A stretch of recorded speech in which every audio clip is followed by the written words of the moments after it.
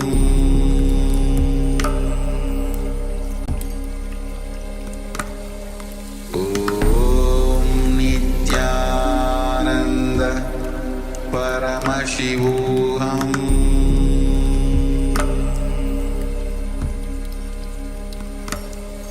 Om Nityananda Paramashivoham.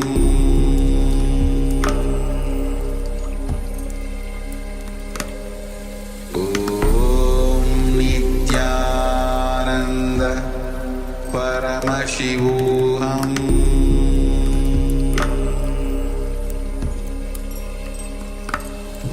Om Nityananda Paramashivoham.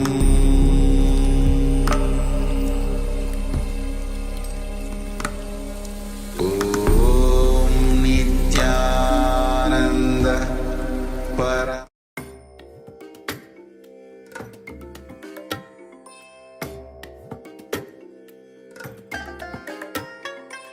I bless you all. Let you all open all your three eyes. Nityanandam, all of you can relax now from this Savasana. Slowly, very slowly. Start to wiggle your fingers, ankles, wrists, and bring your knees to the chest. Start to roll from side to side.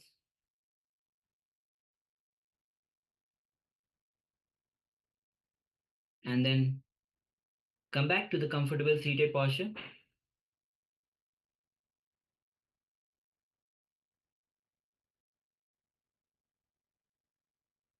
Congratulations, all of you. You have performed 100 asana sequence. And shortly we'll be starting with the power manifestation.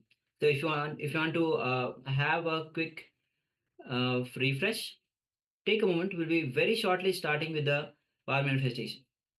Yes, a request from participants. If you need to freshen up, please make it quick. So within about 2 minutes or so, we'll be starting the power manifestation segment. Also requesting all participants that are currently not on camera to switch on their cameras.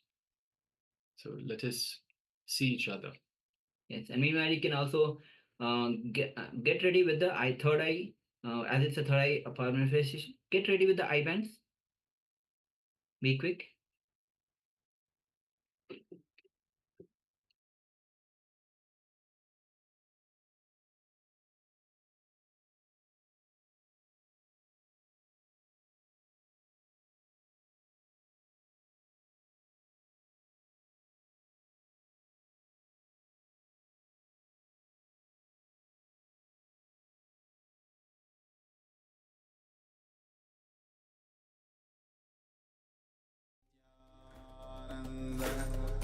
Paramashivoham. Om Nityananda Paramashivoham. Om Nityananda Paramashivoham. Om Nityananda Paramashivoham. Om Nityananda Paramashivoham. Om Nityananda Paramashivoham. Om Nityananda Paramashivoham. Om Nityananda Paramashivoham. Om Nityananda Paramashivoham. Om Nityananda Paramashivoham.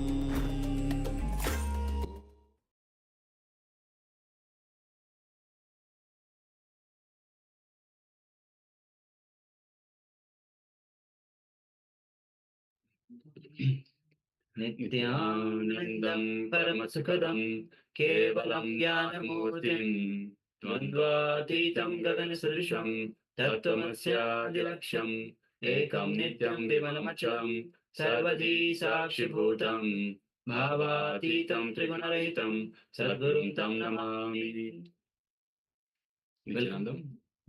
Welcome all of you. Today's day 5 of Paramashiva level 1. Yes, welcome.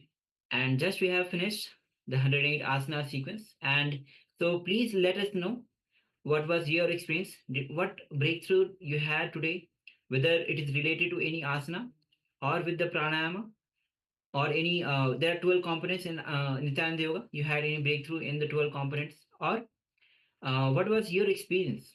You can share that as well. Shortly, we'll be starting with the power manifestation.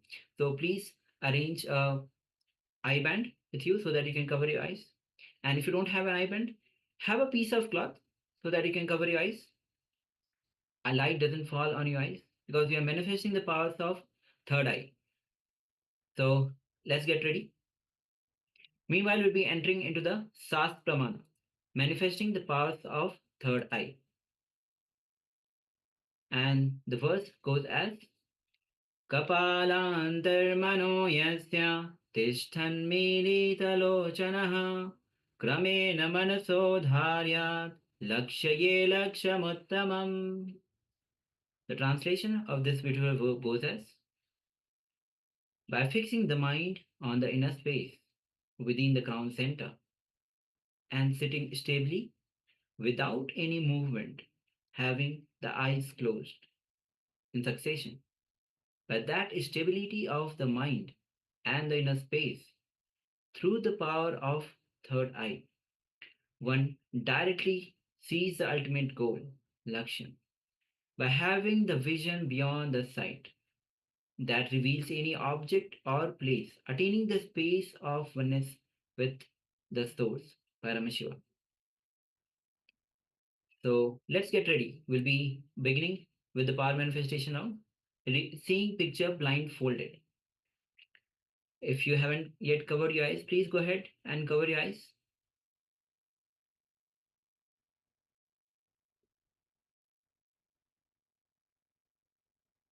Yes, all the powers starts manifesting from oneness. When you let Swamiji's energy flow through you, work through you, then Swamiji will really reveal everything that is being projected, that will be being projected in the picture. So let's get ready. If you haven't yet covered your eyes, take a moment to cover your eyes. We'll be entering into the first round of our manifestation now. Now, bring your awareness to the third eye. Visualize Paramashiva has come down as Bhagavan Nityananda Paramashivam from Kailasa. Drop all your confusions. You are Nityananda Paramashivam. Be in absolute unclutching, complete completion and oneness to experience the state, space and powers of Paramashiva. Let's chant Mahavakya continuously. Om Nityananda Paramashivoham. Om Nityananda Paramashivoham. Om Nityananda Paramashivoham. Let's this power manifestation begin. Om Nityananda Paramashivoham. Om Nityananda Paramashivoham. Om Nityananda Paramashivoham. Om Nityananda Paramashivoham. Om Nityananda Paramashivoham. Om